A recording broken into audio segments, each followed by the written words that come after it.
Hey guys, today I'm going to tell you how to fix iMessage need to be enabled to send a message. If you're using any iPhone or iPad and you're trying to send message using iMessage, but you're facing this type of issue that whenever you try to send message to anyone, you see an error which is cannot send message. iMessage need to be enabled to send this message.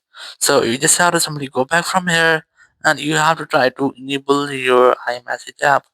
Now to do this, you have to go to settings app. Very first, I recommend you have to try to update your software to prevent any kind of issue. So go to general here and go to software update and just try to update your software.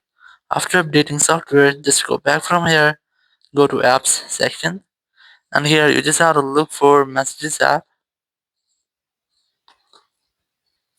and just tap on your messages app here. And you just have to enable this toggle to enable iMessage. Since this enable this toggle, it will take some moment. It might take up to 5 to 10 seconds.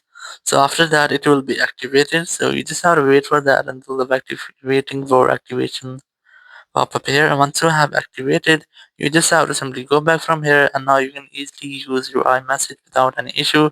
Thank you very much for watching the video. Until next video, bye bye.